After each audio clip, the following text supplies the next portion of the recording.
I want to give my heartfelt thanks to Speakingcube team to giving me this opportunity so I can give my lecture on the topic Advanced Qualitative and Quantitative Methodology. So we will start now. Okay, so qualitative method. Before talking about the advanced qualitative and quantitative method, we first start, like I want to talk about the qualitative and quantitative methods. Okay, before start the advanced. So qualitative and quantitative method, I think as a researcher, everyone we know that the qualitative method is relate with the number, is relate with the words, meanings, and quantitative, basically qualitative method is basically relate with non-numerical methods and non-numerical stats. Whenever we use and when we want to analysis, when we want to measure our study with the help of non-numerical statistical non-numerical analysis, and quantitative method is basically is a numerical statistical analysis. And if we want to measure or analyze our research data with the help of the numbers, quantities, then we need to use the quantitative methods. So here you can see that, like, introduction part ki research methodology. In research methodologies, there are two ways. Like, one is research methodology and one is research methods. So research methodologies in which we read or we do study about the whole methods of the research. Okay, so research methodology is basically a broadly categorized into qualitative and quantitative approaches.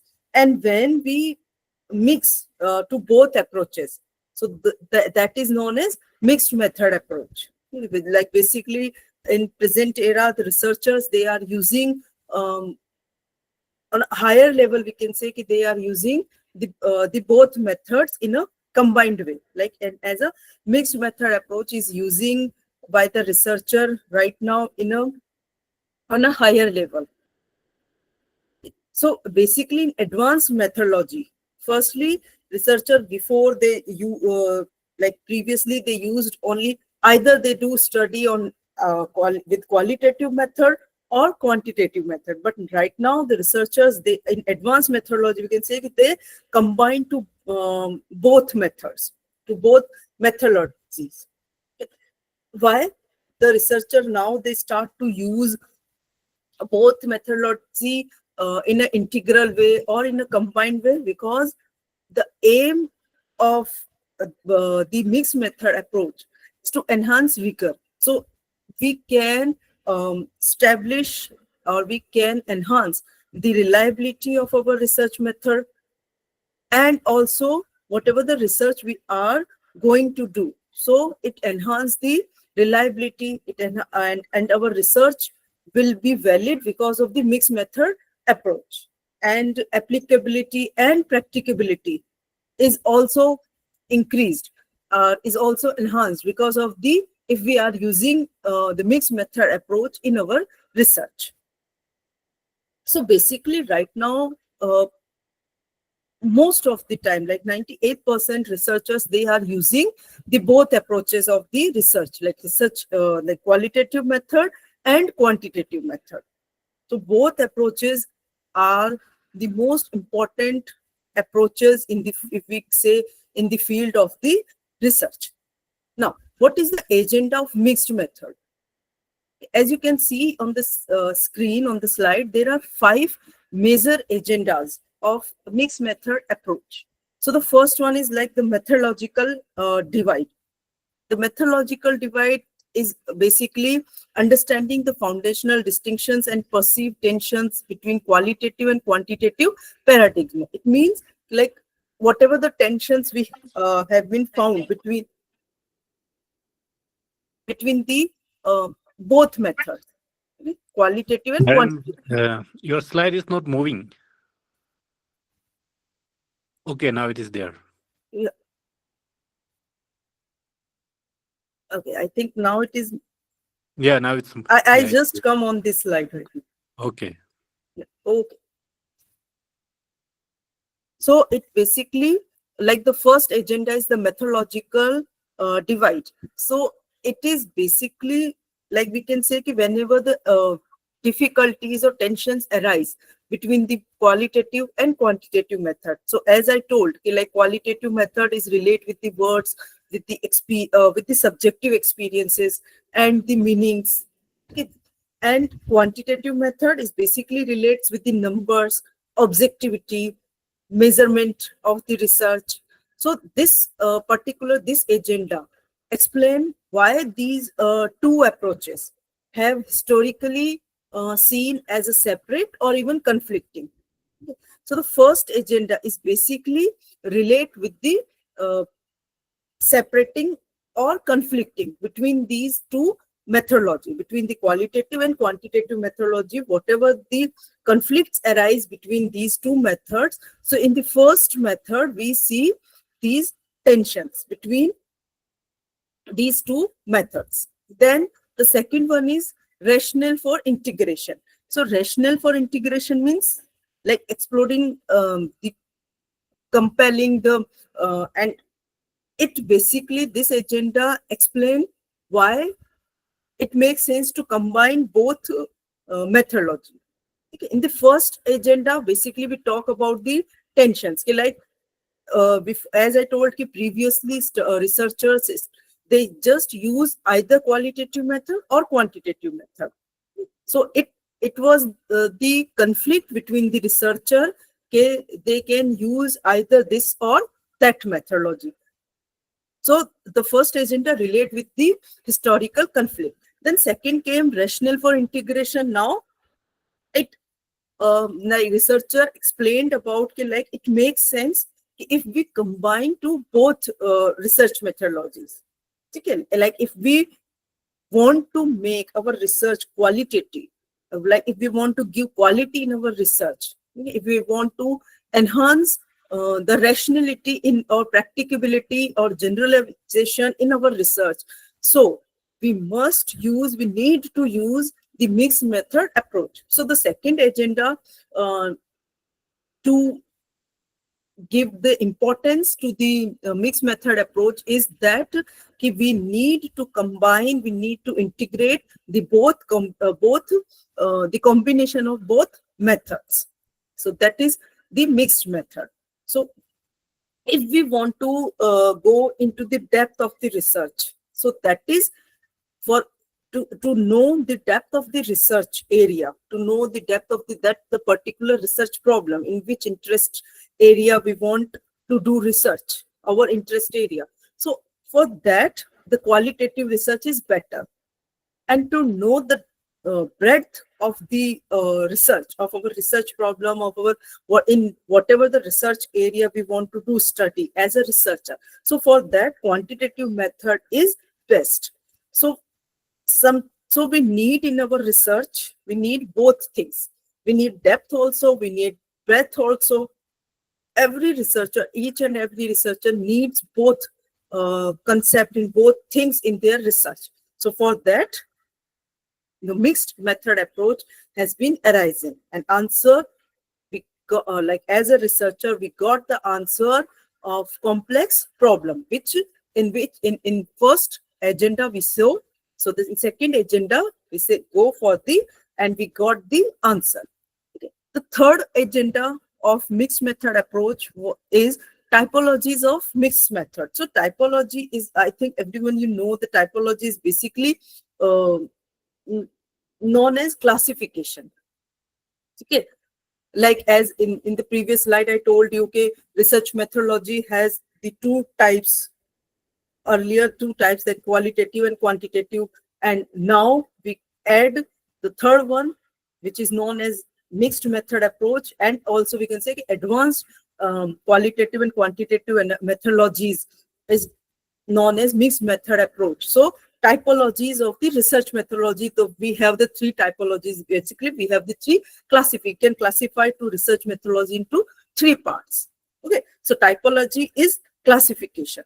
So there are this part or this agenda, the third agenda covers the different types of mixed method approach or mixed method research design. So Basically, this agenda helps to researcher pick the right design for their research problem, for the whatever the researcher has been proposed, the research question. So in this agenda is basically fulfills the researcher can pick the right basically we can say the right research design for their research question or for their research problem or research area. The fourth agenda of mixed method approach is practical integration strategies.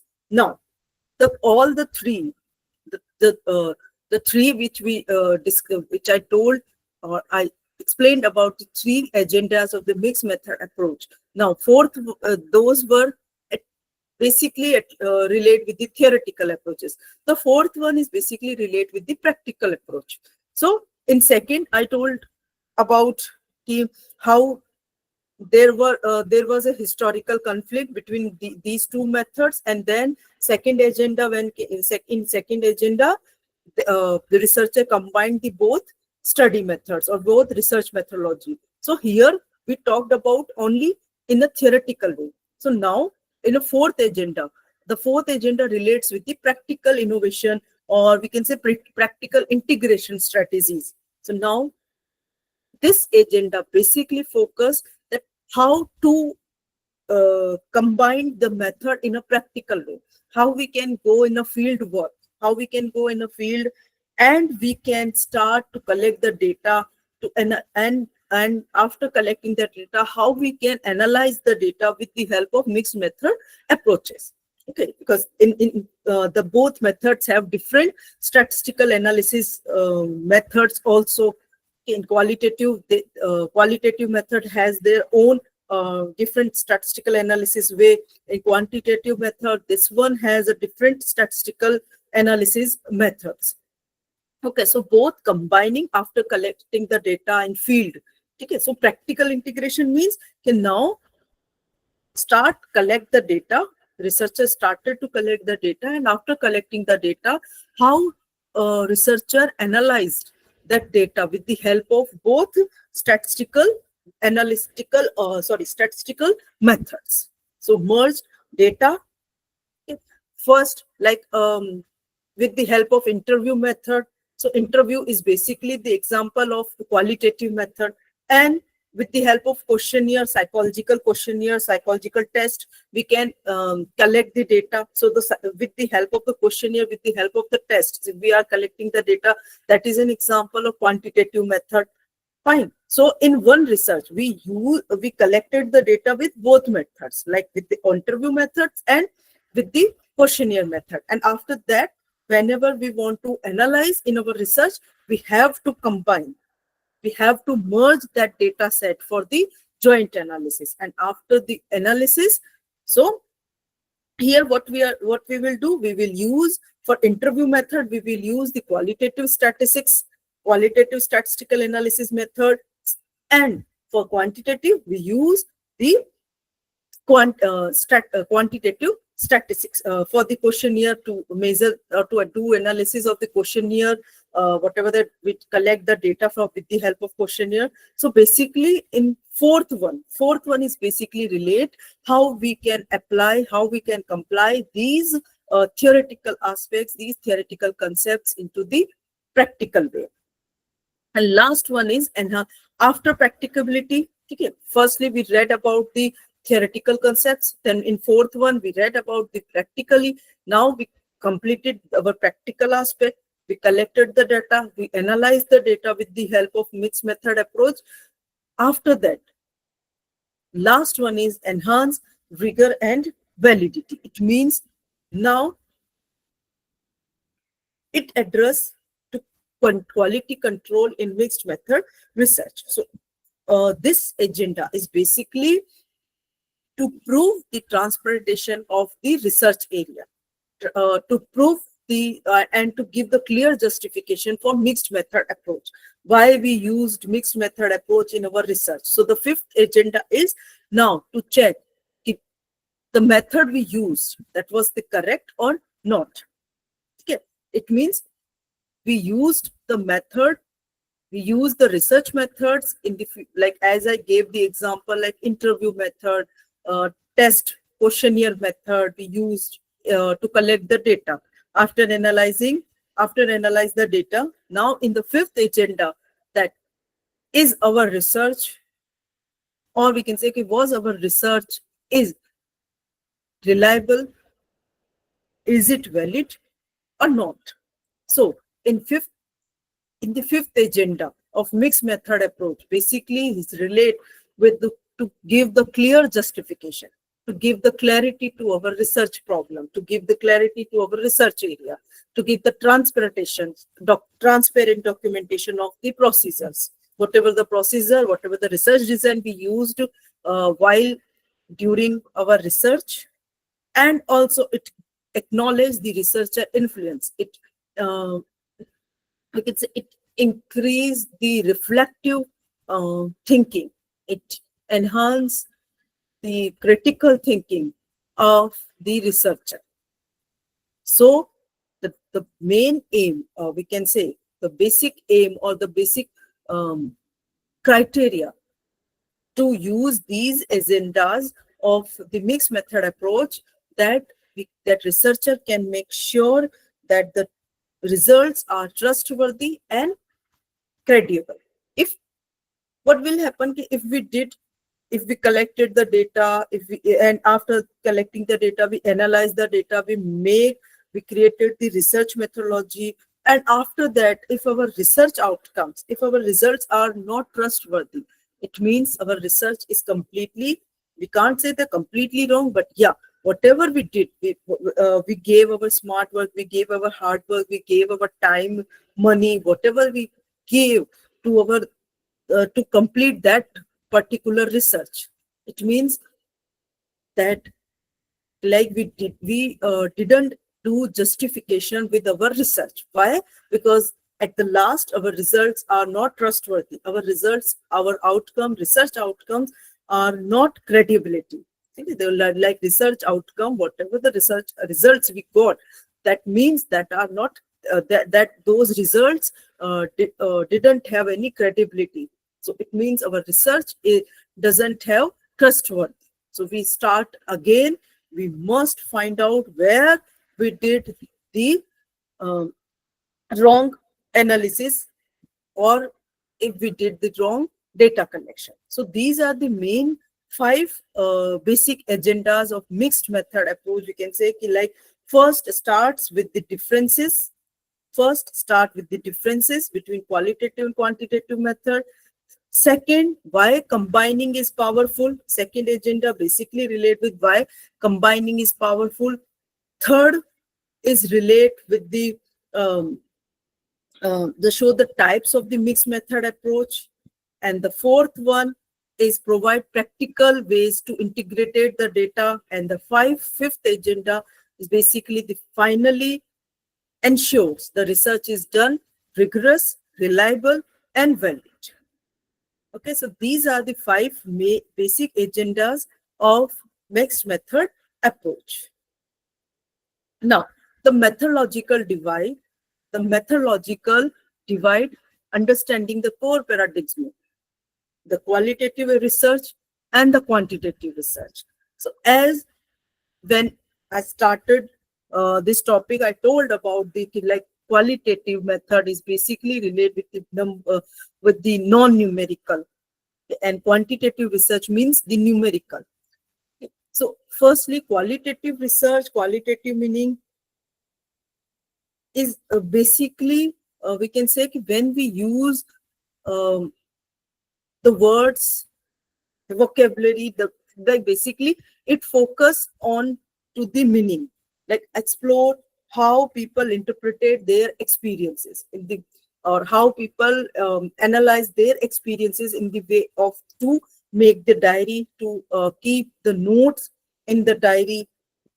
Contextual, the qualitative research is completely based on to the context, and also it is based on the inductive reasoning.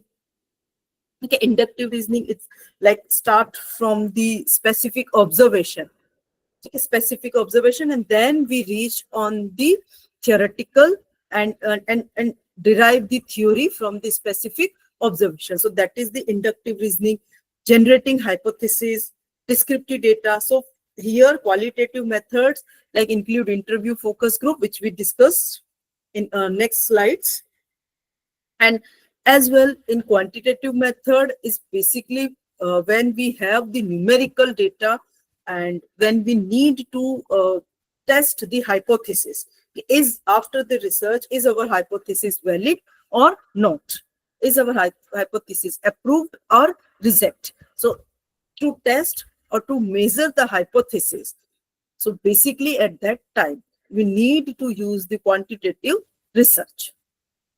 So basically quantitative research is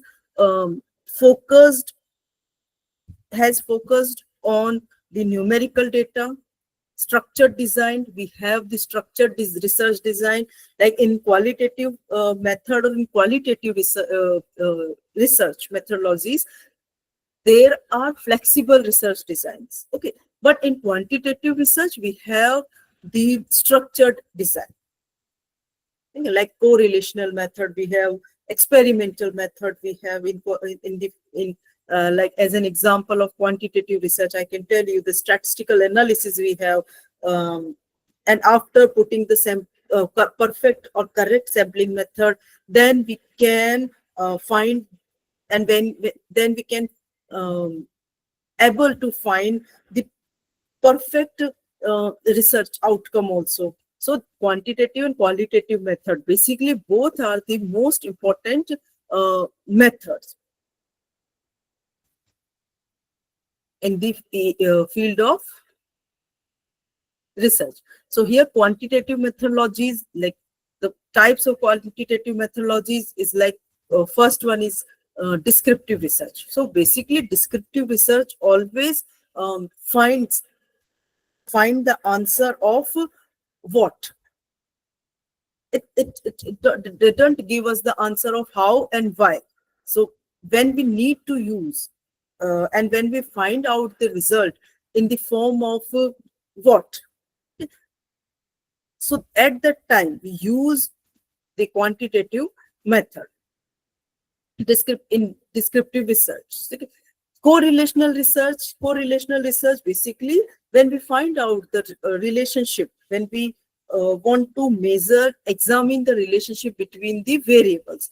Like here we can take example of this like anxiety and student performance, or we can take the absence or in classroom and test score. So, and like student test score. So here we have the two variables, the test score and absence in the classroom, student absence and test score. Okay. So it means as much as a student will be keep absent to self from the classroom. Okay. If the student will not attend the class regularly, then, and if student is attending the class, okay, absence doesn't mean that student is not attending the class. It means student is attending the class, but not aware with the classroom surroundings, not aware with the what teacher is delivering the lecture in the lecture. So it basically means student is present physically in the classroom, but not mentally. Fine. So it will automatically it will show the effect on the student test score, the student performance. It will decrease. So performance will be decreased. Why? Because the student didn't give any attention in the classroom. So whenever we need to examine the relationship between the variables, okay, so that is known as correlational research. Then third quantitative methodology is causal comparative. It means ex post factor research. Like here we have three different types of experimental research. The one is, as you can see, ex post factor. Second one is experimental research, and third one is quasi-experimental. What is the difference between these three? Similarity, these three are the experimental research type and quantitative methodology type. Okay. The basic difference, like in ex post facto research, it is all the three research methods, like experimental method, ex post facto method, and here you can see quasi experimental research. All the three methods show the cause and effect relationship between the variables. Okay, if there is a cause, definitely there is a effect also. So cause and effect relationship between the variables. PPT is visible, I think.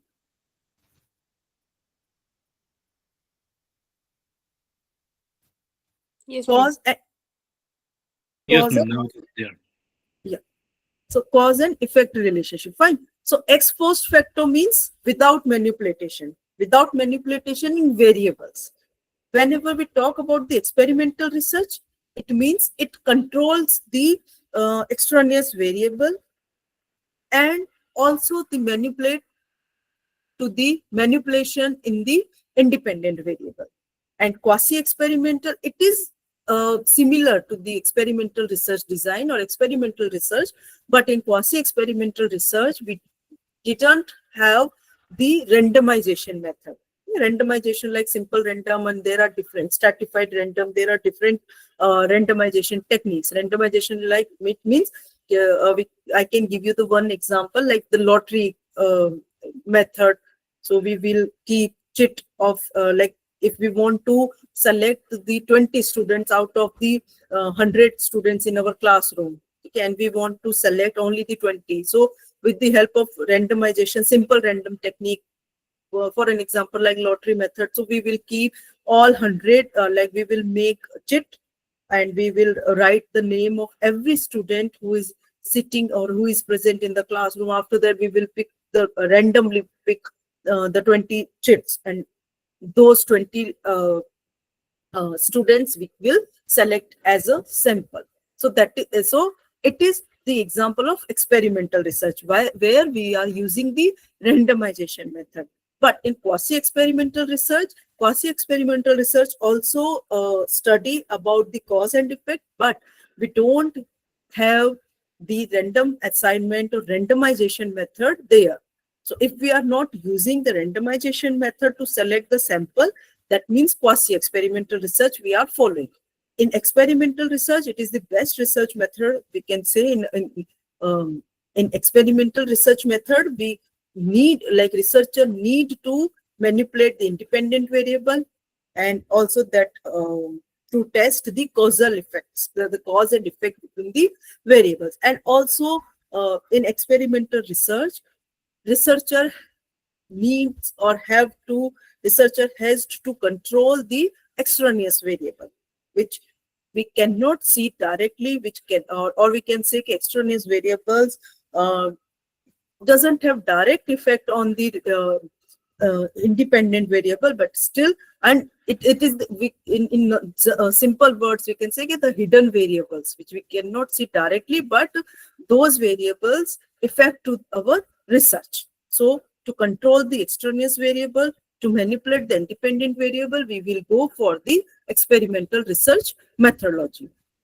And ex post facto research, where we need to find out the cause and effect relationship, but without manipulation. So basically these, the basic difference: ex post facto research without manipulation, experimental research manipulate to the independent variable and control to extraneous variable.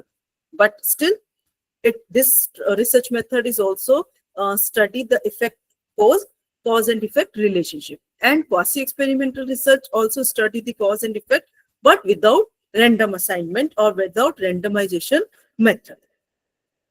So these are the common data collection method in the field of quantitative methods. So like questionnaires we can use, test or inventories we can use, observations with numerical coding systems, because observation is basically the method of qualitative. But if we are using the numerical coding system in our observational method, then there comes under the quantitative method. Okay. Then qualitative method. So qualitative methodology, like here you can see the first one is interview.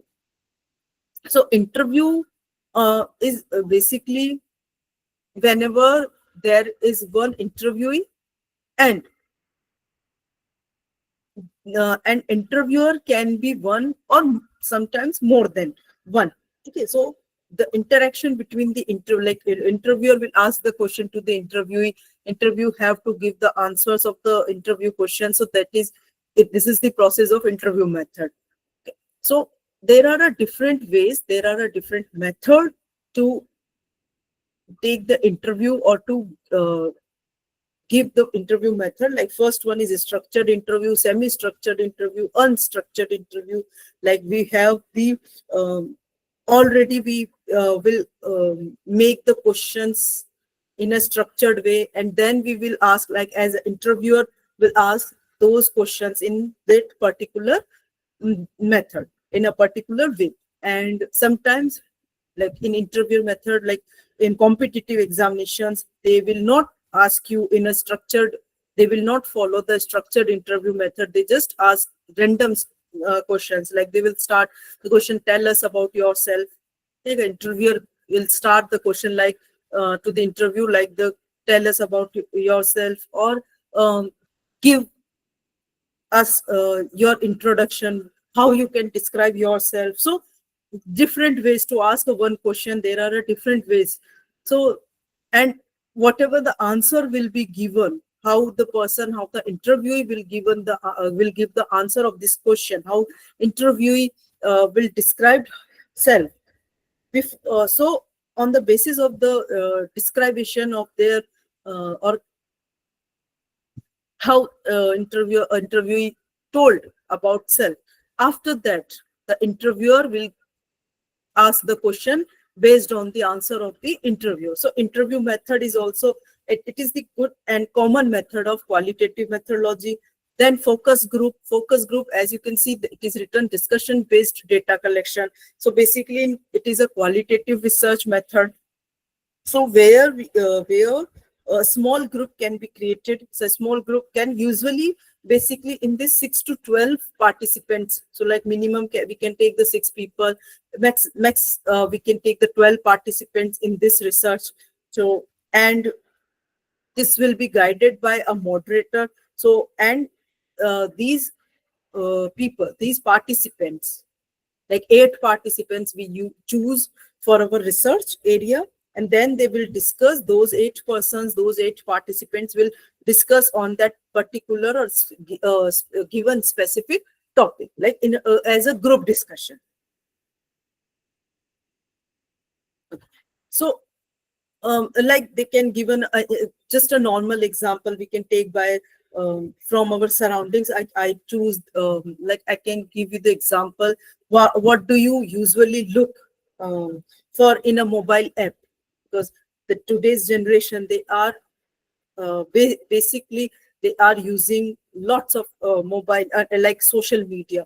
So we can say that this topic about the social media, about the mobile app, we can give to the 8 to 10 people or 6 to 12 people, and they can discuss. So they can give, or they can give their own ideas after the interacting with each other. So basically what, and it generates, the focus group basically generates the rich ideas. Because the persons, they will discuss with each other the pros and cons of that particular research specific problem or research specific topic which researcher gave to those persons or those participants. So that is the focus group. Observation method. So observation method, when we observe to the one, sometimes observation we can use for an individual also and for a group also. Okay, so we will use observation method to in a two-way, like participant method and non-participant. Basically, like participant observation method is when a researcher participant with that particular group to which researcher wants to observe. Researcher wants to do study. So with that particular group, researcher observe and as a participant. Okay, but So that group or that individual don't know that researcher is observing to us. Okay, like that person is a researcher. Like for an example, we can say ki, in a classroom, I want to do research ke, how students behave whenever in classroom teacher is not present. So at that time, what I can do, like I can say a counselor or any psychologist, like that person can be a part of that classroom as a student. So the person can go in a classroom and can sit with that particular classroom. So I can know that after, and it will take time. It doesn't mean that only in one day we can do observe, because sometimes the observation or the behavior of a person can be different all the time. Like every day our behavior can be our behavior is relate with our emotions, with our mood. So as our mood at that time, our behavior, so that particular or that typical mood will be shown by our behavior also. So not only observation, all the methodologies, whether the quantitative methodology, qualitative methodology, these will take time. So participant means the researcher will take participant with that particular group, or with that particular group in to whom the researcher wants to do research. And a non-participant, like with the help of the video camera, we can observe to that person by far. Like if non-participant, basically we use for the small children, like if we want to use to observe of small children in a school or in a playground. Then next one is case studies. The case studies is a deep explanation of any case. When we go and when we do research, like for a particular event, for a particular situation, for a particular person, if we want to do research on that particular person, like for an example, in forensic psychology, if we want to do research on a specific criminal, so for that, if we are using and if we are taking explanation, or if we are reading everything, minute to minute details, if we are taking relate with that person. Okay? So like we can, if there is a chance, then we can meet with the criminal family, we can meet with that particular specific criminal school friends, or if the that criminal is educated, so we can go for that college, university, wherever. It means case study means we need to get the minor to minor detail about that particular person. Or if we are going to study or going to do study particularly for an event, so we need to know everything. Okay, from anywhere we can get the information about that particular event. So like that, like we can say ki, as a film movie director, when they start to make a movie on a particular case or incident, then they do read about the books, generals, anything, and then they do analysis, they do study the in depth about that particularly case. Next is ethnography. Ethnography is basically used, this method is basically used in anthropology and sociology. So it also involves in-depth study about the people. As I told, anthropology and sociology, in both subjects, both courses are related with the people, with the culture, with our society. So it involves the in-depth study of people, culture, and communities in their natural settings. So ethnography, basically when we are going to do study in natural settings of the particular culture, of the particular people and communities, the society. Okay, so ethnography method is basically used, and we can say it's rooted in the anthropology and sociology. Next one is narrative analysis. Narrative analysis, as you can see in this slide, it relates with this stories and life histories.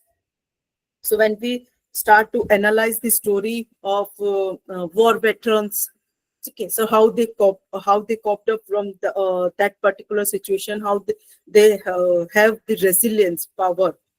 Okay, so that is known as narrative analysis. And next is document or text analysis. As you can see by the name, and in the slide also it is written, diaries, media, reports, archives, like when we used to interpret the existing document or texts to gain meaning, understanding, and insight about the particularly that specific event, like analyze the newspaper. So that with the newspaper, we can get lots of different types of news or information. So these are practical integration strategies, how we can collect the data with the integration, like when we can how we can combine the both methods, as I already explained this in the upper slides, but still, like with the help of interview method, so and the large scale survey data with in-depth interview. So survey and interview data, both we can combine and we can use in our research. And second, like combining observation and experimental data, like how we can collect the data with the help of both methods. So practical, this one, like last slide, this one was related with the data collection, how we can collect the data by combining the both methods, by the mixed method approach, and how we can analyze the data with the integration of both. Like first one is quantitizing qualitative data. It is a mixed method integration, like start with the qualitative data, okay, then like start with qualitative data means the data collected by the qualitative method, like interview, like diary method, which we discussed right now, focus group discussion, survey method. After that, what we will do, we will identify themes, because it is we are going to analyze the qualitative data with the quantitizing method. Okay, so first collect the qualitative data, with the help of qualitative method, then do the process of qualitative method. We will identify the themes or categories. Then now it is a qualitative study. Now what we will do, that qualitative themes we will convert, we will change into the numbers, and then we can go and we can use the quantitative methods, quantitative analysis, right? Next is qualitizing quantitative data. First one is quantitizing qualitative data. Second one is qualitizing, like qualitizing quantitative data. It means how we can convert the quantitative data into qualitative. So in first one, we converted qualitative to quantitative. Second method is quantitative to qualitative. So we will transform the numbers, the quantitative data, into the narrative or themes. So with the first, we collect the data with the help of quantitative method. After that, we will develop the narrative or themes, and then explain the patterns with the help of qualitative statistical analysis. And next practical integration is mixed method metrics. Mixed method metrics means we integrate, we compare and connect to both methods. So mixed method means we will make, as a researcher, we will make the structure tables to integrate the qualitative method and quantitative result for comparison, for easier comparison and interpretation in an easier way. So that is the mixed method matrices.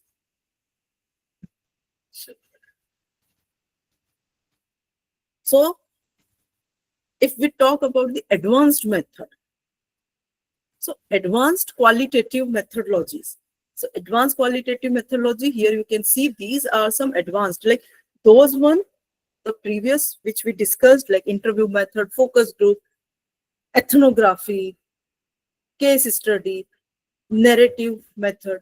All those methods are here again. But here you can see the difference. Like here, ethnography is with using digital framework. There, ethnography means we are going to in the field as a researcher. We will go in the field and collect the data. Okay, in the natural settings. Fine. Now in advanced method, what change? Ethnography with digital and virtual field work. Okay, right now, like we didn't we no need to go to the field in the natural settings. Okay, we can collect the data with the help of Google Form, with the help of virtual.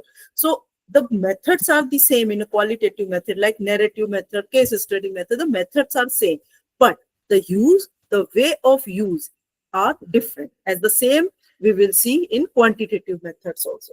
So the first one, the first main advanced qualitative method is grounded theory. Here you can see like the grounded theory with advanced coding techniques. So it was introduced by Werner Glaser and Anselm Status in 1967. In the book, they introduced the grounded theory. The name of the book was The Discovery of Grounded Theory. So the method to collect the data in grounded theory, that was the interview, observation, documentations, the same methods, because the grounded theory with advanced coding in techniques is also the method of qualitative. So basically, the qualitative methods will be there, but with the advanced field. So like with the coding techniques, how we now in grounded theory, how we can do collect the how we can go for the coding. For first, we have to, as a researcher, we have to identify the research topic, the research problem. Okay, like we can take example as a research topic, like now the universities had been started in the previous month, like in August. So we can say how the freshers, how the first year students, they adjust to the academic life. So this is our research area. This is our research problem, or we can say research topic on which we want to do study as a researcher. So first thing in a grounded theory or any method, we go and collect the data. Okay? Like for an example, we conduct, as a researcher, we conduct interview of 21st year students. Okay? We took 20 samples in our study to know how they are adjusting in a new environment, or they are adjusting to their academic life. So first, we are taking the method. Method is taking interview. Sample size is 20 to know the experience of adjustment. So this is data collection. Next is open coding. Open coding is basically means by the initial codings. Initial codings means like now break data into the pieces and label them. Like some students told us in interview, like they are feeling homesick. Some are struggling with time management. Some are seeking help from the seniors, from the faculty members, from the teachers, right? And some told like they are skipping the classes because of the stress. They are not. They are unable to handle the stress of the classroom environment. So it means what? First, in open coding, break the data into small pieces. Okay, so like this, like feeling homesick, struggling with the classroom environment, struggling with time management, seeking help from the senior. So it means we broken. Okay, we broke the data into small pieces. Then the next coding is axial coding. Axial coding now connecting the categories, because this is a qualitative method, so we need categories and themes. So collecting the categories means now we whatever the we had broke down the coding in the open coding, like the stress and all these things. So axial coding means we give the category link, like we can give the category like cause. We will find out what is the cause behind the why the student is feeling homesick, why student is feeling stress or unfamiliar environment with the unfamiliar environment. So we will categorize to that in cause. Second one, we can give the we can make the category phenomena. Phenomena means the emotional stress along with the academic pressure. So, and what are the consequences? So the different categories we will find out, or we will identify. Then the open and axial, these coding are the basic codings. Then we will go for the advanced coding. Advanced coding means selective coding. So in selective coding, what we will do, we will process that research problem, process that coding, and give the pattern to that coding. Like pattern means the copying, the outcomes, the stressors. We will identify these things. And last, we will now make the theoretical aspects, the new insights. What as a researcher we can give the new theory. We will develop the new theory. So it is the grounded theory with advanced coding.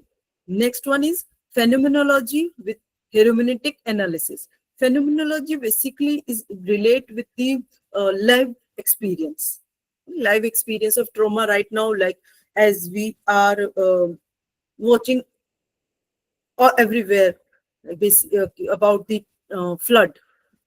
Okay. So what those persons, those families who were affected by the flood, and then if we go to them and take interview, so they are feeling right now that the traumatic, they felt the traumatic event recently.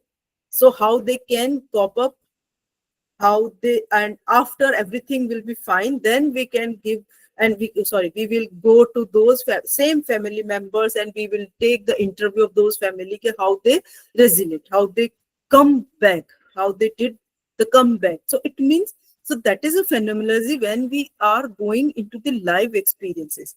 And hermeneutics means how we can describe. Okay, phenomenology, we are giving the meaning. Okay, hermeneutic means how we can interpret it to that particular meaning, how we describe. In first stage, what we did, we just went to the affected family and families, and then we took the interview. We interviewed to them. So that is the live experience. Okay, whatever they told us. After that, how we are describing, how we are interpreting to those family members or families situation. So that is hermeneutic. It means our interpretation. So it focus basically, we can understand, we can feel the real feelings of those persons, of those family members. Right now, if we are looking in the news, and those are different things. If we are going to that particular situation, those will be completely different thing. So that's why we can understand deeply, we can go in depth with the help of this method. Next is narrative and disclosure analysis. Narrative basically relates with the life histories, personal stories, okay, which I already told about the narrative. So along with the discourse analysis, it become advanced qualitative methodology. So in like narrative analysis, mainly focused in narrative analysis is on stories, sequences, personal meanings. And in discourse basically, discourse analysis basically focus on languages, interaction patterns, how we interact, like word, phrases, texts, when the person is going to giving the speech. So at that time, the person needs to know, and the person knows how to give the speech.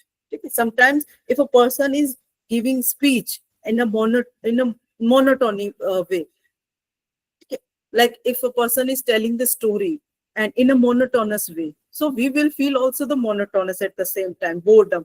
But if the person is giving emphasis on which word is important, so it means that is discourse analysis, how that person. So the same thing in research also, when and where the researcher has to give emphasis, has to give the meaning to that word, on which text, on which conversation. So that is discourse analysis. And narrative analysis relates with the life history. So relate with the life history, whole story of the life. So like narrative analysis, I can give you the example of both. Like the questions we can arise in a narrative analysis means, how do cancer patients narrate resilience? But this one is narrative. So cancer patients will tell us, will tell to the researcher about the resilience, how they cope up with the cancer. And discourse analysis, how does media discourse the construct the cancer patients? Here in narrative, cancer patients is telling self about the life story, and in discourse analysis, media is telling about that one.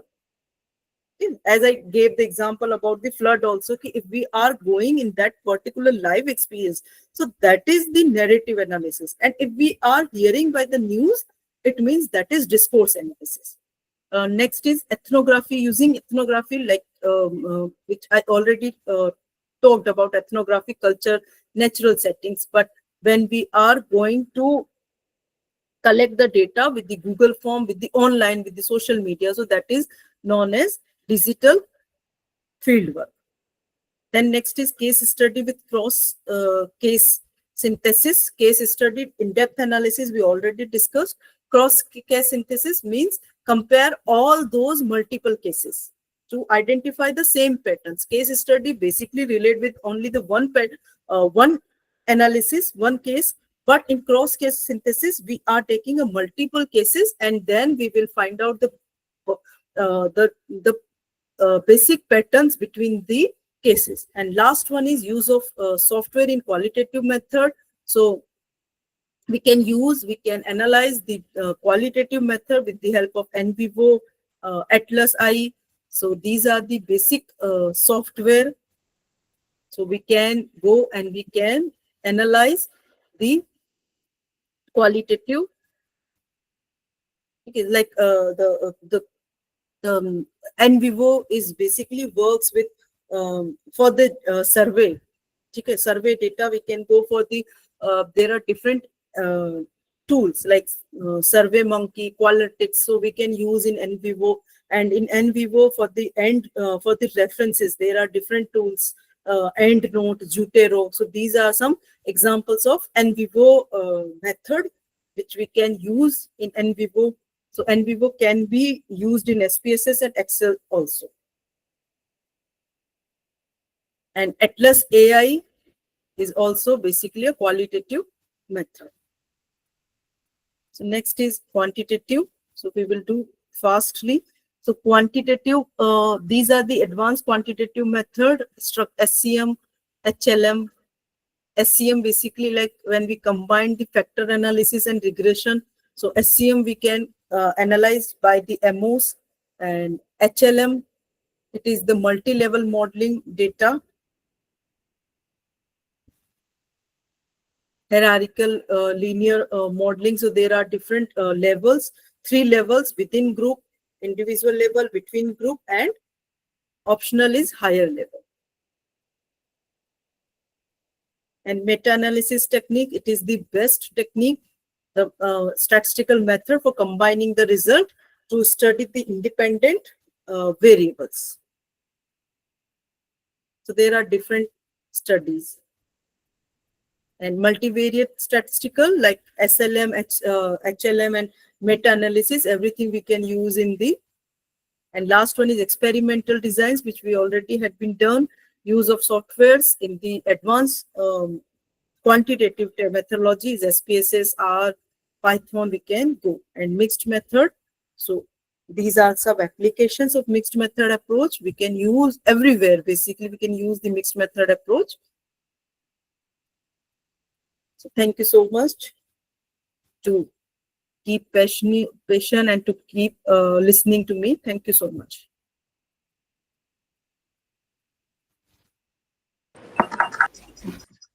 Thank you so much, Professor Dr. Sunita Dhenwal, for such an enlightening session. Now, I would like to invite Professor Dr. Rita Kumar for our next session. Professor Dr. Rita Kumar, she is a psychologist and clinical hypnotherapist, senior professor, AIPS, Amity University, Noida. And she'll be speaking on gamification for social and collaborative learning. Over to you, Professor Dr. Rita Kumar. Thank you so much, Anupam, for giving me the forum. First of all, I would like to congratulate Dr. Sunita for such a wonderful session, because it was really informative and very nice information you have given to all the researchers here on this platform. And because every one of us is a researcher. That's why it's very, very nice session it was. Thank you so much, ma'am. I'm just sharing my screen.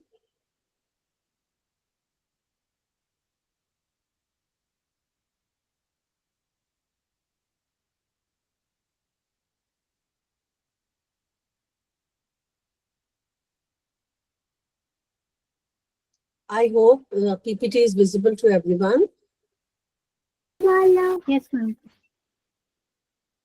Yes, ma'am. Thank you. Good evening, everyone. I know that you have studied such a good and heavy concepts. So I am going to present these concepts in a little lighter manner.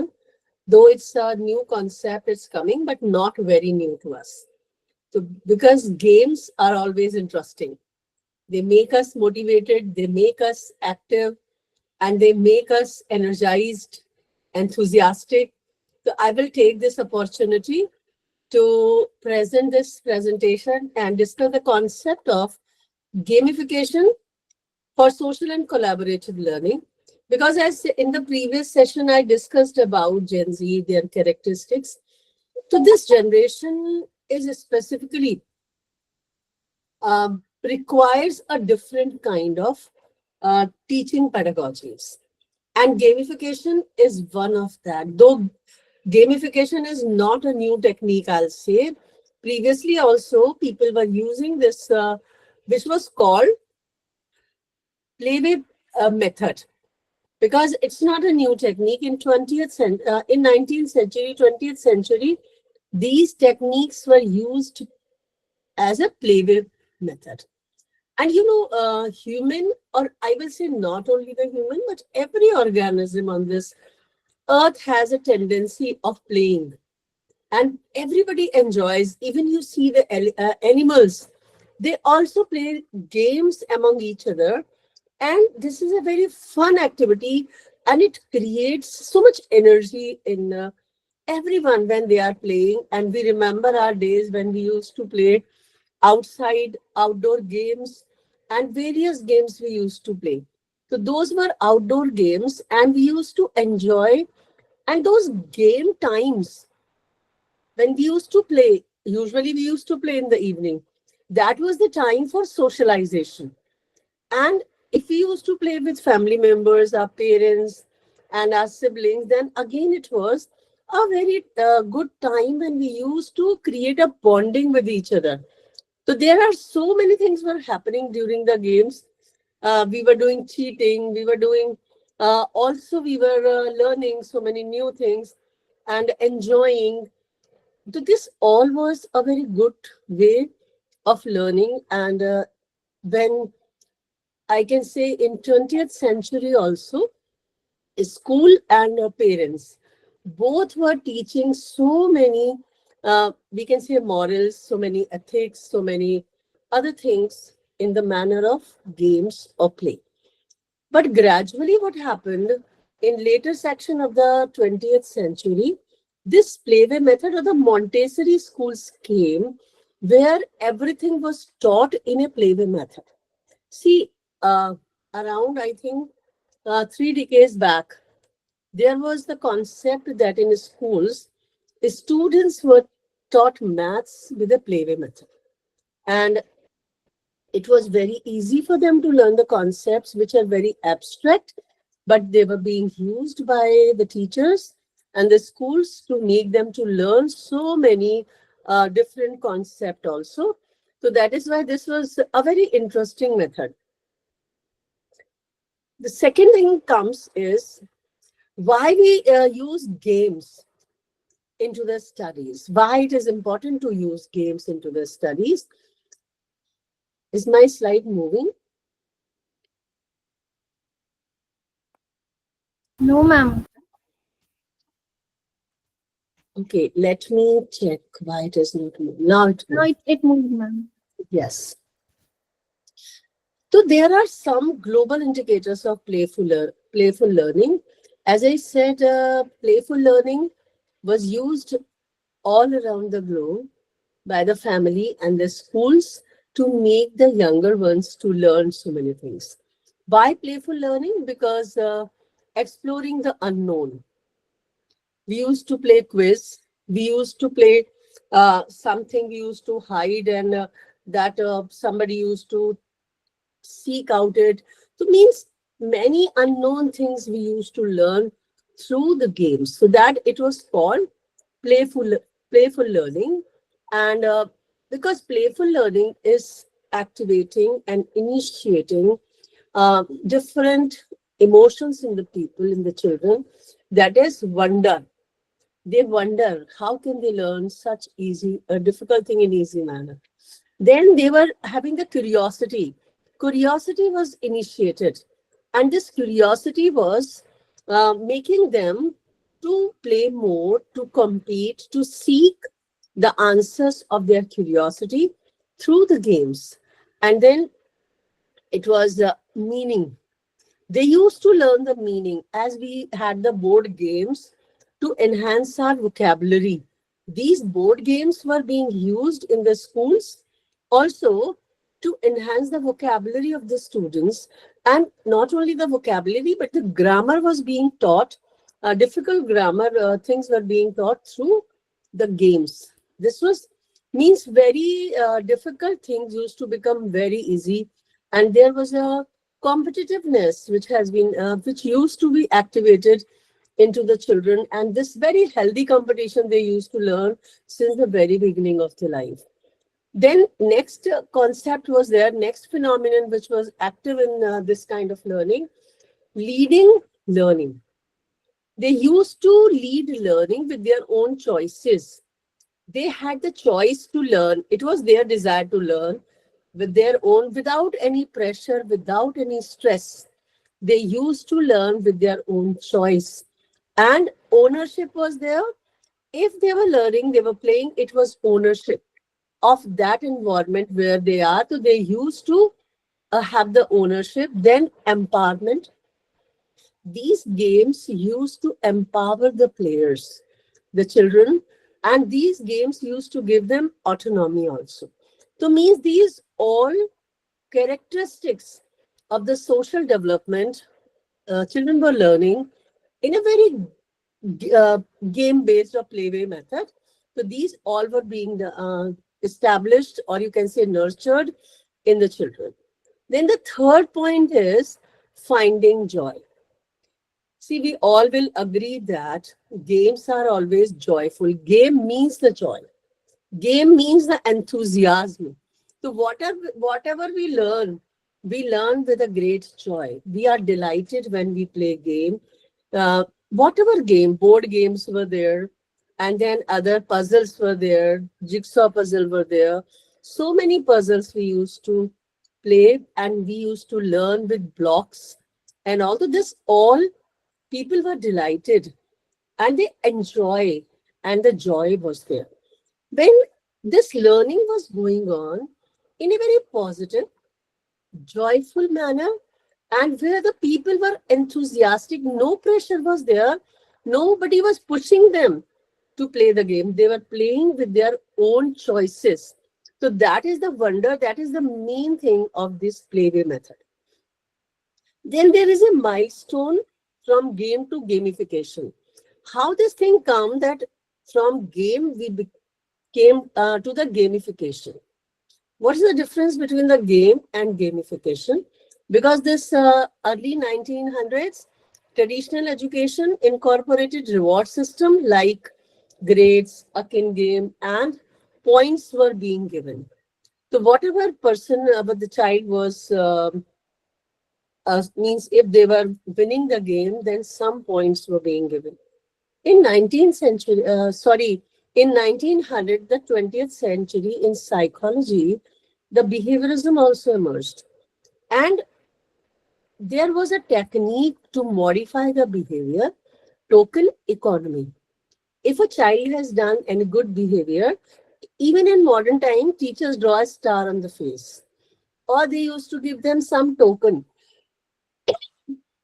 In the school, we used to have a big board where teacher used to give positive and negative mark to everyone. If good behavior, then positive mark. If there was negative behavior, then negative marks were being given. So in this, through the game, teachers used to teach children the morals, values, and positive behaviors were being taught. In 1978, there was multi-user games came, and we all remember that time. Those video games come where multi-user used to play the games, and these games, it was said that these games are there to enhance the learning experiences of children. Then in 1996, player type categorized Richard Battle by Richard Battle, and Battle has this is based for personalized gamification experience. So it was a very new kind of experience he used to give to every individual. Very personalized experience games has come. Then in 2002, term gamification is coined. So there is a difference between the game and gamification. So this gamification was coined to start formal use of game mechanism in non-game context, including education. So means gamification is a system. Gamification is a technique to convert any normal situation into the gamification. Any classroom situation can be turned up to the gamification. So this started in 2002. 2010, gamification was becoming very popular in higher education. So various integrated points were being given, badges to the students were being given in the games, and leaderboards were used, and so many other methods were used, and this was really motivating students. So these games were as per the levels. Ladder means levels were defined.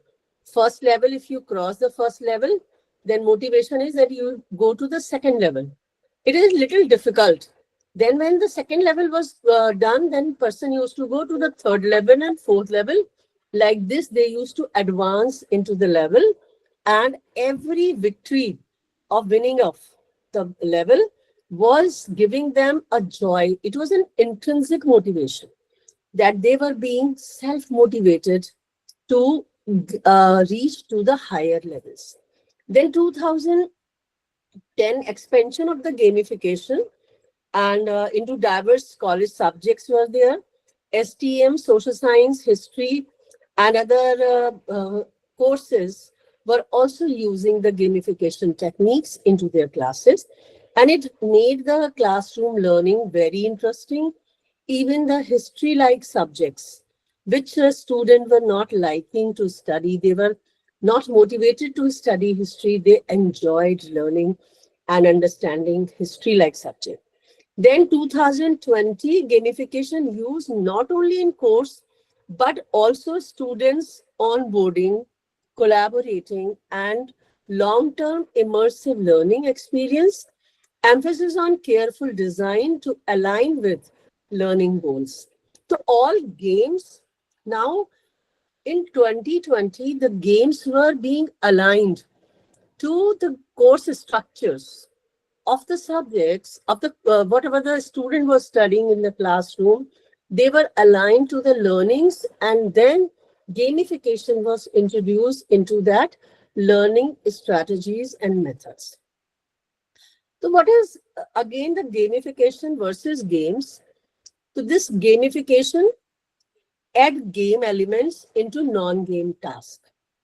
Means game have some elements which have been being added to non-game tasks, and it used actual games as a learning activity. The games are only actual games, but all the, you can say, the points or elements of gamifications are not there in games. Structure of the gamification is points, badges, leaderboards, rewards are being added into the games, and this games are, they play, they challenge, feedback, immersive experiences are there in games. The purpose of the gamification is to enhance engagement in traditional processes, because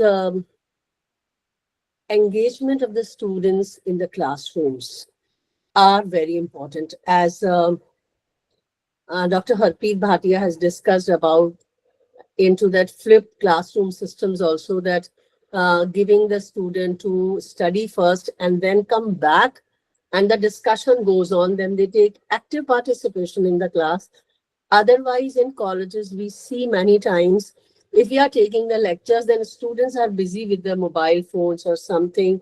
They do not have interest in listening the teachers if they are just speaking, because all information is available to them on the net, and they feel that we will do it later on. Like, this is their main attitude we are facing in the colleges.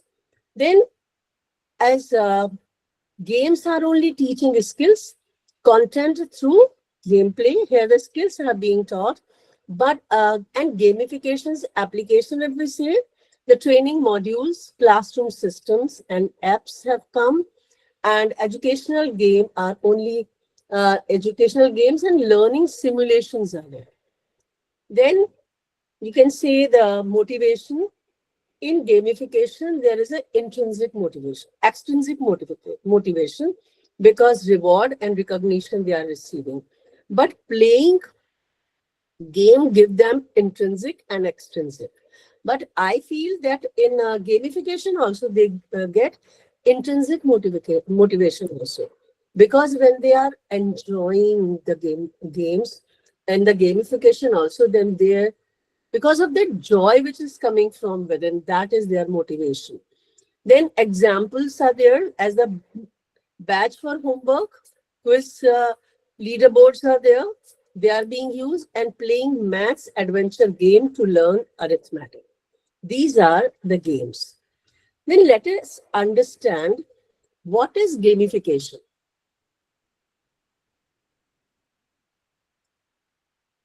Gamification, as we discussed, is the application of game mechanics. What is a game mechanics? Like points, badges, leaderboards, to everyday activity with the goal of nudging people's behavior. So means games are being used, gamification is being used.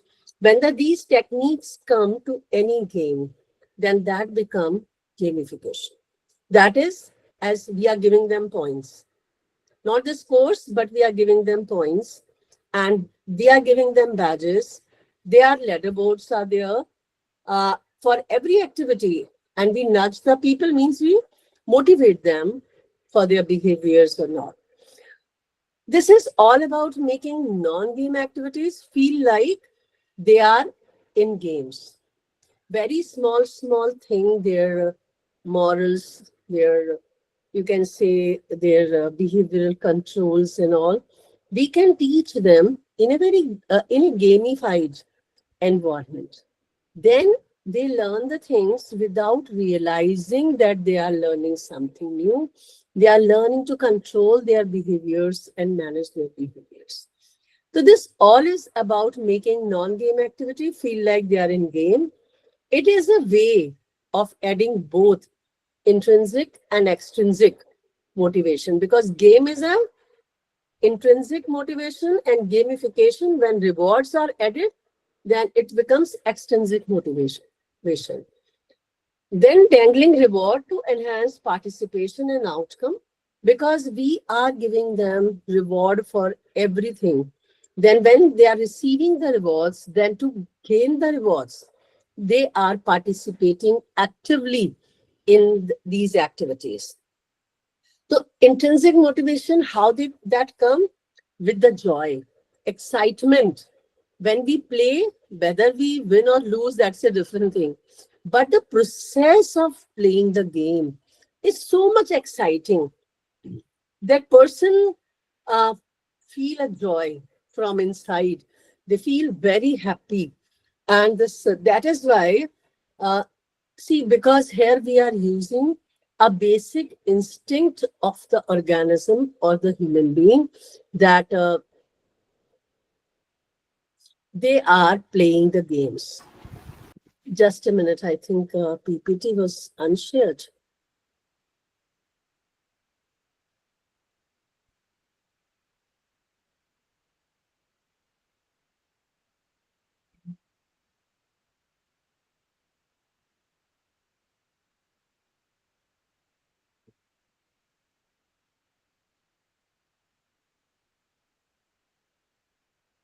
Now is it visible? Yes, ma'am. Yes, ma'am. Thank you so much, dear. So when we are using game and gamification, so this is a combination of our instinct are being satisfied, that instinct of playing some game, and then again receiving the rewards and being playing in a team with other people. So it is playing a multi-level game to the players, because now they are learning the social interactions also. They are learning the control of their behaviors also. When we are playing with others, the child also has to learn to control themselves, their verbal, their actions, their behavior are to be modified. So they learn to socialize with others also. So that is why this gamification is important. If we use this into the class and into the colleges, even if we are using, because nowadays every child is coming from a family where they are the single child. The families are either broken, they are single parent child, they are not having a joy in their family lives many times. So when they do the things in the college life in a playway method, they interact with each other, they learn to be adjusted with other friends and the classmate. This all make them to develop their social, emotional, and cognitive capacities. So this, like we can say, the gamification is being used for holistic development, and this is giving joy to them. So that is why that they are being satisfied also in themselves through the use of gamification. Otherwise, education, if is not being made joyful, then education is always heavy. Though these generations are very much motivated to study, to learn, to gain the higher educations, but even then, the environment which we are creating in the classes, those environment must be the joyful. Then we will be able to tap their hidden potentials.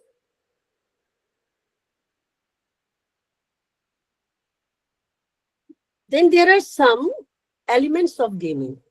These are some elements of gaming. There are 7 features of gamification. Number 1 is reward. When we give them reward, so we have to fix the goal as well. Targets are fixed. What they will achieve, then only they will get the reward. So there are targets. If you achieve this much, then this reward will be there. If you achieve this much, this reward will be there. Then when we are playing games or using gamification, very clear-cut set rules are to be set, because this generation is very much um, having high self-esteem, and they want a very clear-cut judgments to be judged fairly.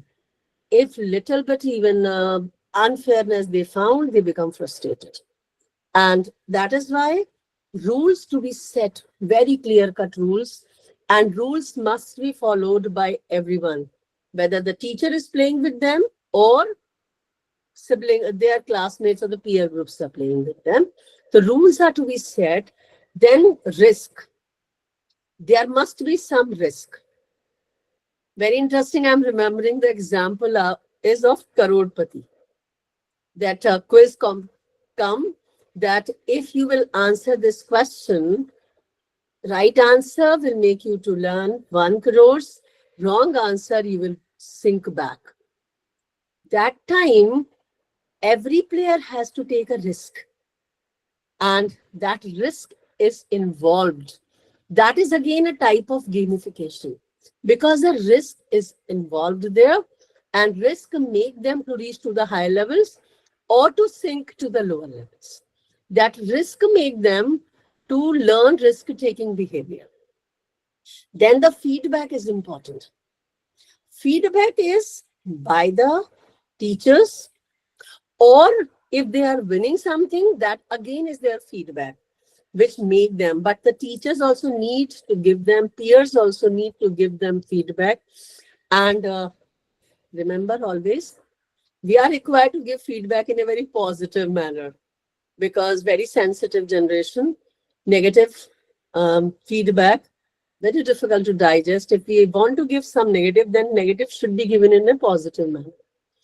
Then challenges, because gamification means we are creating the levels of the game, of the that game which is being played. In the levels, there are challenges. It's not a smooth journey. At every step, they have to have the challenges. And when they cross the challenge, they are able to win over this challenge. Then this is the main joy, and their main, you can say that they have fun, because meeting and winning on the challenges is very important, and this brings fun to them. Every game must be funful also. It should not be boring and burden to them. So it should be played in a very, you can say, sporting spirit, in a very fun way manner, not in a very difficult manner. So in this slide, there is a way to make the rubrics, because in this kind of games, we can create the rubrics, gamification elements, and the mechanisms. We are creating a mechanism. That mechanism, as there is a points we have to give. So whatever the, if we are giving the points, what is the unique way of the measurements we are using to give them points? Points, because we have to be very fair in the judgment. So we have to be very transparent also. So we have to create the honest and very fair measurement and assessment methods. Then progress. So this measurement used to let users know where they stand in the relation to achieving their goal, where they are standing, how far they are from their goals they want to know. Then leaderboard, as a board that displays the name, points, and positions of the people. Who is there on this ladder, on this level, and what are their points? That's all, and how far they are from the goals. So this all needs to be said clearly to the students. Team making is very important. So this teams must be together. See, when we are doing gamification for social development and socialization, so it is very important if we create the games like where the teams will be playing. And that is why they will learn to achieve the common goals together. And this is very important for them to be learned, because they are single child. Maximum one sibling is there in the family. Everybody is living in a nuclear family. They rarely get the chance to work in teams. So that is why this game will tell them and make them to learn a teamwork. Then the rewards, gamification, rewards are very important. The rewards we have to, and the rewards and badges. Points are there, and the winner will be given some badges. So this all system mechanism we have to follow. Mystery box, random rewards are being given, not a systematic. As in psychology we say, learning methods, in that we give them random trials or random achievements. So like this, we can give them random scoring. If you will attain these 5 steps, sometimes the score is being given on the 5 steps. These are called the learning styles. And sometimes they get the reward at the 2 steps only. The reward can be given in a very randomized manner also. So we can create the mystery box where the random rewards are there. Then social discovery can be there. Allow the people to find each other and use different criteria. So we can utilize them to play some game where they are finding each other, maybe possible. They are mimicking of some, maybe in history we can make like they are playing the role of some ruler or speaking the speech of the some leader, and then others will find who they are playing with. So like this, team dependent rewards, so where the team is being rewarded, not an individual. Then social networks can be made. We can make them to build up the social networks. Progress bars we can make, tutorials we can make. Instead of giving the final game in the beginning, we can give them the tutorial and the practices so that when they enter into the game, they are already simulated about the game systems. Then social pressures, when they are playing these team games and or individual games, they learn to bear the social pressure. Then their social status also, they learn to go up and down into the social status. Sometimes they win, sometimes they may lose. Then XP points, expressing position, that is also important. Then competition, they learn very healthy competitive spirit through the games. So that is important. And then earned lunch. Anybody wants to say anything?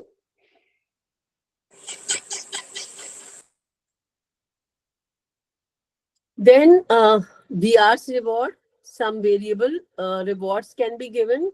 Then there can be some changes. Allow users to unlock special contents, and there can be the change in the systems. Unlockables also can be there, and then we can use security, impatience, and investments, status points, and boss battles also there can be.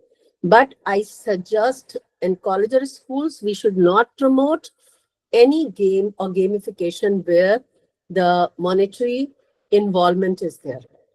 We can use some, you can say not the coins, but some points we can give, or we can make some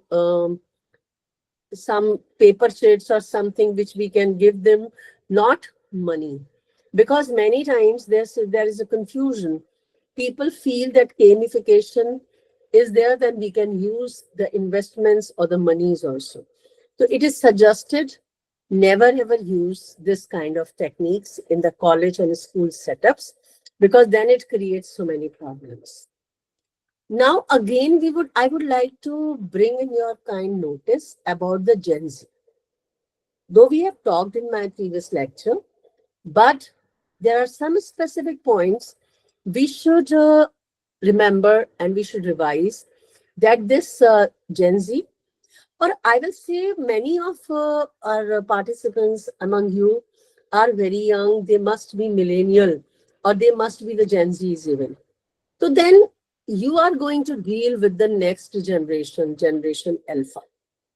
This Generation Alpha and Gen Z are being born with the, you can say, with internet, with the cyber world. And in the psychology, we say, now we are living in a cyber world. When we are living in a cyber world, here we are on the online. Then this is a cyber interface, we are interacting with each other. Then in this, our emotions are very different. Our perceptions are different. So means our perceptions, our learnings are very different than the face-to-face or physical presence of each other if we are learning. So that is why, and this generation who is being born with cyber generation, we call them, they are born with Gen Zs are having at least one phone with them, or one iPad, or some device. They all are having 2 or 3 devices with them. But this Gen Alpha is going to be more advanced. They will be taking very new kind of devices and new kind of games they will be having, which we cannot imagine because they are still to come up. When they will be becoming adults, then it will be coming up. So then we can say that this is a very different generation. Just a minute, let me check.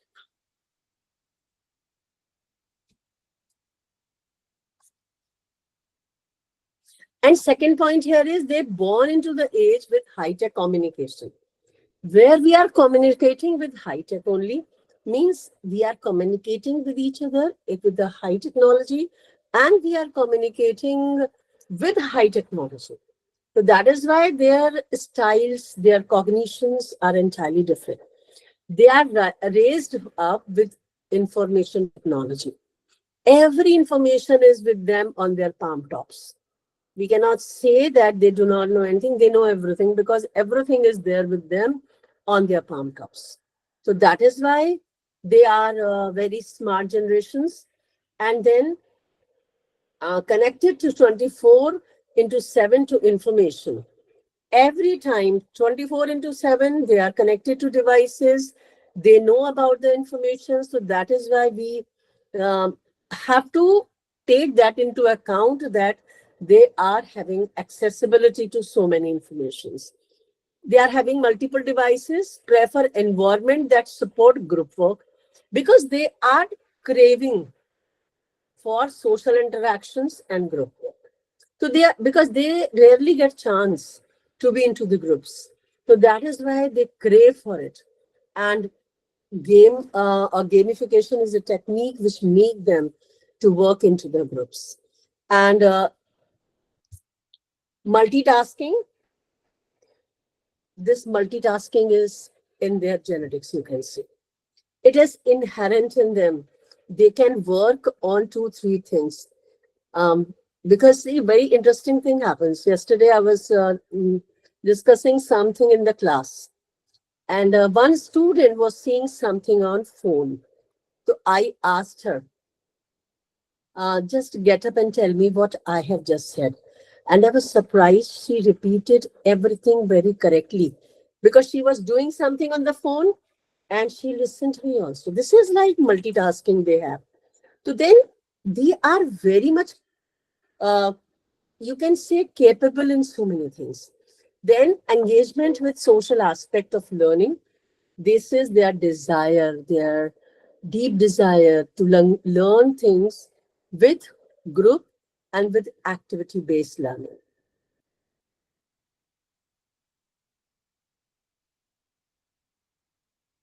Then this is NEP 2020 and gamification. See, NEP 2020 is talking about gamification because NEP 2020 has been created and curated to match up the demands of upcoming generations. That is like Gen Z and even the Alpha generation. Because now the Alpha generation is there in the schools and very soon they will be reaching to the colleges. So that is why NEP has been curated to meet out the requirements and demands of this. So gamification is very closely aligned with the principles of NEP. NEP is allowing the usage of it, which emphasize shifting from rote learning, because if we are making them to learn something, then reading the book will make them to learn through rote learning. But gamification, see, when they are playing the game, so their memory is working on 2 levels, episodic and semantic also. They are capturing or storing the complete episode or event in their memory, and they are also understanding the meanings of the thing what they are doing. So means their both level of memory are being actively used by them, episodic memory and semantic memory. That is why their memory is very strong in that manner. If they are using games in their daily learning, Then progression demands of Gen Z and Gen Alpha are related to Industry 5.0, because when they will come to the professions, till that time, Industry 5.0 will be there. Yesterday only, Dr. Rajesh has discussed this, that the 5.0 will be the industry where human will be working with robots. Still, we are working in human-human interface. Human-machine interface we are working. But next generation will be working human and robotic interface. So their interface is very different. Many times they would be required to compete with robots, or they will be working collaboratively with robots. So that is why they are required to develop and nurtured with the techniques of different gamifications so that we can make them to learn. There are some gamification in education, how it can be used. Number one, the gamification brings engagement through play. So their whole attention is there. They are fully engaged. Their motivation, they are highly motivated. See, year back, I think in 2016 or 17, I did this work on my students about the achievement motivation. Then I found the achievement motivation of every student. Nobody was having a high achievement.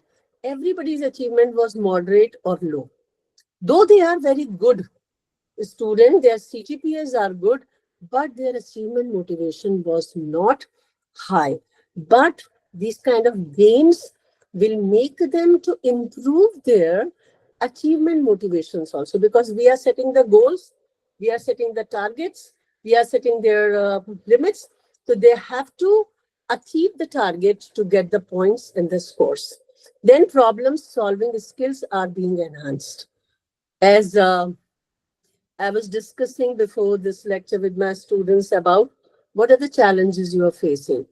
As I think I had said in the previous lecture also, they say for everything we go to ChatGPT and find out the solution of our daily problems also. But this gamification will give them to enhance their problem solving skills, fostering collaboration, teamwork will be fostered, and tracking progress and growth, because their continuous progress is being tracked, on which level they are, how much far they are from the goals, where they are in the comparison of other teams also, team members also. So like this, make them to track their progress and growth at every step. Then setting the achievement goals. Their achievement goals set up will make them to enhance their achievement motivation. Why I'm saying this? Because these generations are being nurtured with both working parents. McClelland has given the theory of achievement long back, and he said that every child's achievement motivation start developing when the child takes the first step, whatever the age of the child is, 9 months, 1 year. And at that first step, what is the reaction of the parents? How joyful the parents are there. That reaction of the parents to the first step of the child is the beginning of the achievement motivation. But when we are working, many of our children are not having parents with them when they take the first step. When parents come back from the workplace, then either in the grandparents or nannies tell them, today this child has taken the first step. That moment, child has not enjoyed with the parents. That is why I feel that their achievement motivations are not as much high as it was in previous generations. So this setting the goals will give them an opportunity to develop their achievement motivations. So this is the structure of the goal. The core is the goal. Around the core, this is an intermediate circle where we have to decide the time, the levels, the rules, the lives. Lives means if first level they cannot cover or they cannot go ahead, then how many lives they will get, how many chances they will get to qualify the first level, second level, like this. And the social structure, how they will be playing. The third is the peripheral level, where we talk about the points they will be given, badges, avatars. Avatars are also is a very new concept coming up. So avatars may be in a different form. Somebody can join in between the games. Then leaderboard, rewards, feedback, and progress bar. So we have to decide these all things when we are developing the game. How this gamification generates better outcomes in the education, because embedded with fun learning.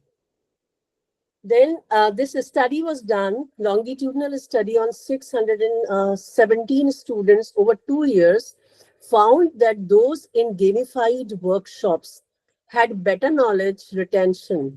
Gamification provides them personalized learning pathways, allow learners to develop at their own pace, leading to better attention spans and improved memory. This was the significant difference they found. The key to higher engagement, improve retention, and generate motivation among learners.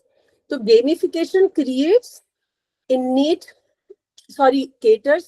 human desire. As I'm saying, it is our innate instinct that we want to play the game and we want to enjoy. So that is why this desire is being fulfilled. And it is also useful for mental health.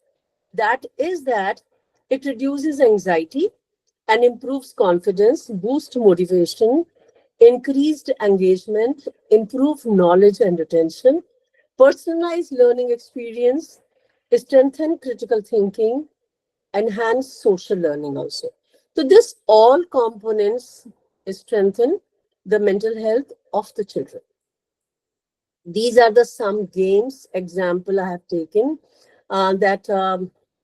these are the games which I'm presenting here. They are different games which has been studied into the researches on different populations.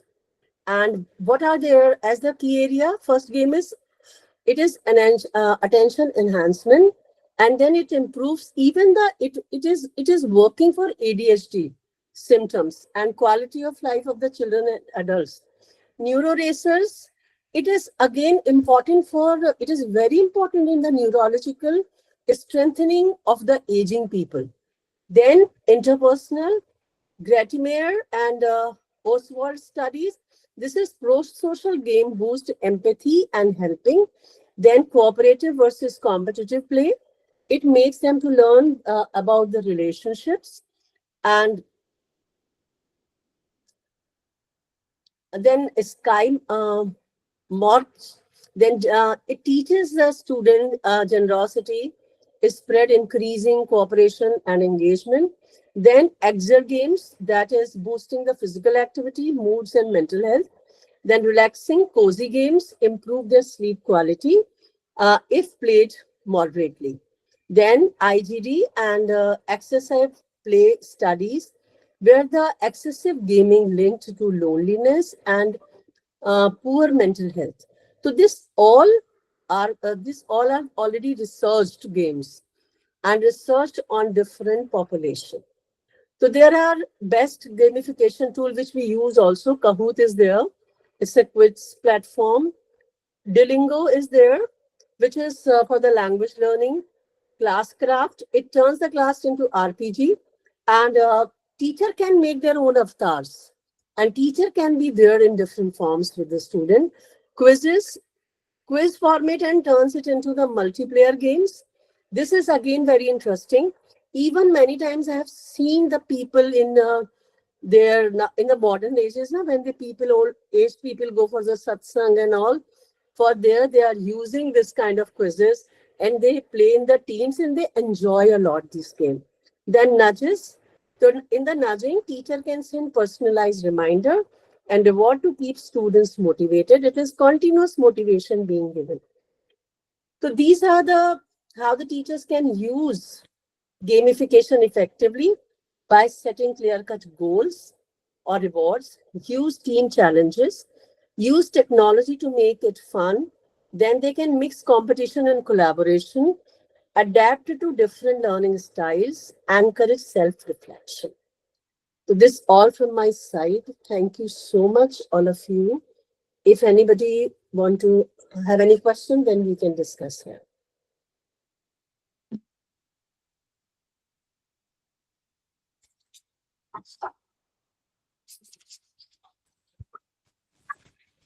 Thank you for an enriching session, Dr. Richa Kumar.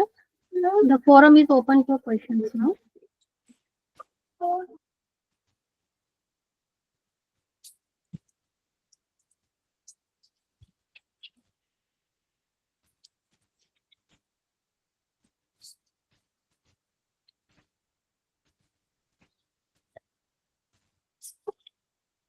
If anybody have any question, we can discuss it here.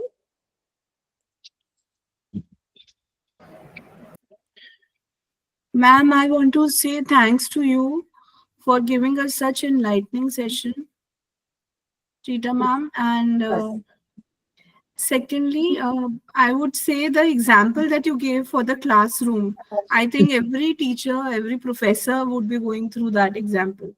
So Yes.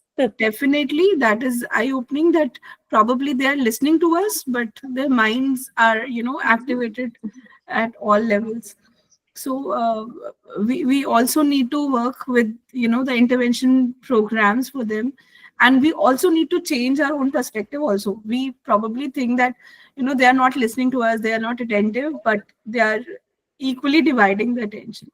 Yes, yes. And what I'll say, we as a teachers and professors are required to work hard to Yes. create the gamification environment for them, to create creative environment using the techniques of gamification, making the learning very joyful.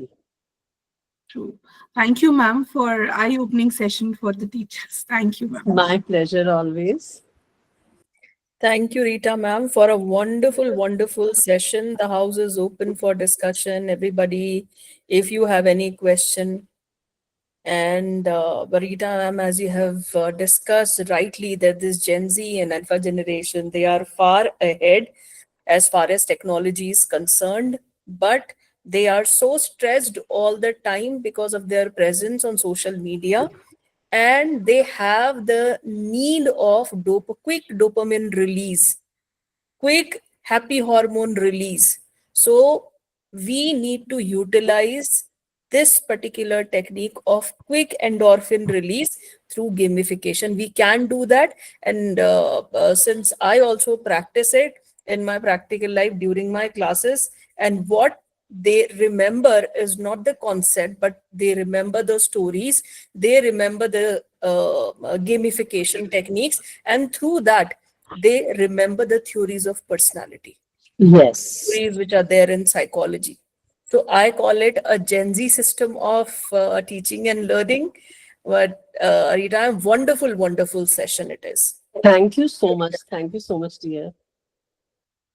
Rita ma'am, we have a question here from Yes, Mr. please. Saurabh Rawat. Ji. How does NEP 2020 principle of equity influence the design of gamified collaborative learning models for differently able learners? Because differently able are really very important, you can say, the part of our population. And if we make the things easy for them, as Dr. Deepika said in some storylines, it depending on the needs, what they are having. As the research has been done on ADHD also, and some other children also can be facilitated with the gamification. Even the researches are being conducted on autistic children also, so that this gamification can make them to earn the points and make them to win the rewards through their active participation in the learning activity. So here the main thing, we are making learners not to listen only, not to be a passive partner, but we are making them the active partner of the learning teaching method. So this make them to learn everything in a very joyful manner. Yes.